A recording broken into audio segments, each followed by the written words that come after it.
وہ 9 یونیورسٹی کے اسٹوڈنٹ جو ریسرچ کے لیے یورل ماؤنٹین پر گئے ہوئے تھے آدھی رات کو اپنے اپنے خیموں کے باہر مردہ حالت میں ملے۔ وہ کیا تھا جس نے آدھی رات کو ان کو خیموں سے باہر نکلنے پر مجبور کیا تھا؟ ویلکم ٹو اندھیروں کا سفر۔ آگے بڑھنے سے پہلے ہمارے چینل اندھیروں کے سفر کو سبسکرائب کر دیں اور بیل آئیکن کو پریس کر دیں۔ 1959 میں رشیا کی ایک یونیورسٹی پولیٹیکل ٹیکنیکل انسٹیٹیوٹ کی طرف سے یونیورسٹی اسٹوڈنٹ کو ہائکنگ کے لیے سلیکٹ کیا گیا تھا۔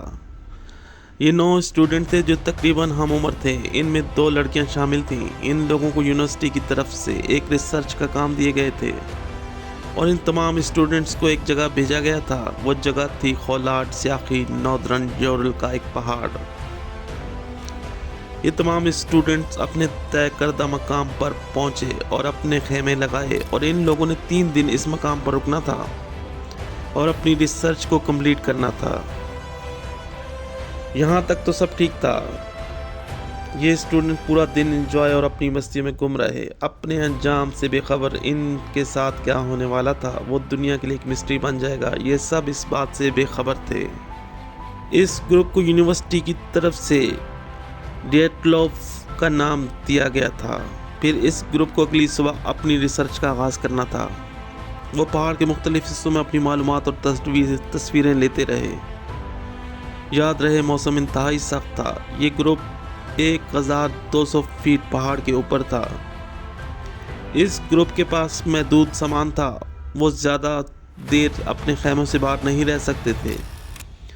شام سے پہلے انہیں خیموں میں واپس لوٹنا تھا۔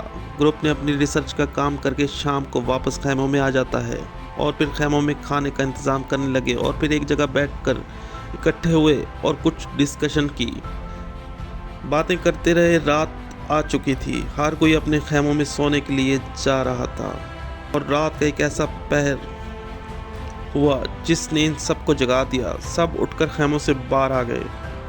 یہاں مختلف لوگوں کی مختلف رائے تھی۔ کسی نے کہا یہ کسی آواز کی وجہ سے لوگ اٹھے تھے، اور کسی نے کہا کوئی چیز ایسی تھی جو ان کو اٹھنے پر مجبور کیا اور وہ اپنے خیموں سے باہر آئے، یا کوئی جانور تھا، لیکن یہ بات کوئی نہیں جانتا، کوئی نہیں بتا سکتا کہ کیا تھا، جس کی وجہ سے آدھی رات کو اس گروپ کو اپنے خیمے چھوڑ کر بھاگنا پڑا۔ جب یہ لوگ اپنے اپنے خیموں سے نکل کر بھاگے تو ان میں سے 6 لوگوں کو ہائپوتھریمیا ہو گیا، جس کی وجہ سے ان کی موت ہوئی، اور 3 لوگ فزیکل اٹیک یعنی جسمانی تشدد کی وجہ سے مارے گئے۔ 2 لڑکیاں جن کی آنکھیں غائب تھیں، اور باقی لوگ کسی کے سر پر کریک تھا، کسی کی زبان کٹی ہوئی تھی۔ اس گروپ کے ساتھ ایسا کیا ہوا، یہ ایک راز بن کر رہ گیا۔ یونیورسٹی کی طرف سے اس گروپ کی معلومات کے لیے کچھ لوگ ایک دن بعد پہنچے تو وہاں 9 اسٹوڈنٹس کی لاشیں موجود تھیں، اور جب یونیورسٹی انتظامیہ اور سیکیورٹی کے لوگوں نے ان کی لاشوں کو ریکور کیا تو کسی کے تن پہ شرٹ نہیں تھی اور کوئی بنا کپڑوں کے تھا، اپنے اپنے خیموں کے باہر پڑے ہوئے تھے۔ پولیس کی طرف سے تحقیقات کا آغاز ہوا، ہر زاویے کا جائزہ لیا گیا، لیکن ان کی موت کی وجہ سامنے نہ آتی۔ اگر ان کو کسی جانور نے مارا ہوتا تو لاشوں کے کچھ حصے غائب ہوتے، لیکن یہاں لاشیں سلامت پڑی ہوئی تھیں۔ اب پولیس نے اس بات پہ غور شروع کر دیا تھا کہ ان لوگوں کو کسی نے قتل کیا۔ وہ بات بھی یہاں غلط ثابت ہو گئی، کیونکہ 6 لوگ ہائپوتھرمیا سے مارے گئے تھے اور ان کے جسم پر تشدد کے بھی آثار موجود نہ تھے۔ ہر طرح تحقیقات ہوئی لیکن وجہ نہ پتہ چل سکی۔ ان لوگوں کے ساتھ کیا ہوا؟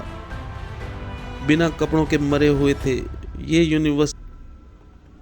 اب یونیورسٹی میں یہ بات بھی زور پکڑنے لگی تھی، شاید ان کی موت کسی ایلینز کے ہاتھوں ہوئی ہے۔ لیکن پہاڑ میں ایلینز کی موجودگی کیسے ہو سکتی ہے؟ یہ تحقیقات کو کئی سال گزر گئے، لیکن کوئی بھی ٹھوس وجہ معلوم نہ ہو سکی۔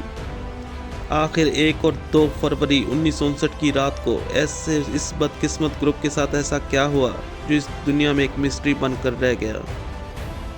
جہاں ان کی لاشیں تھیں وہاں کوئی ثبوت نہیں تھا، خیمے ٹھیک طرح لگے ہوئے تھے، لیکن یہ لوگ اپنے اپنے خیموں کے باہر مرے ہوئے تھے۔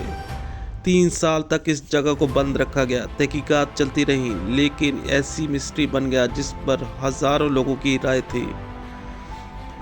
اس پر کئی کتابیں لکھی جا چکی ہیں۔ یہ واقعہ اپنے اندر کئی راز چھپائے ہوئے ہے۔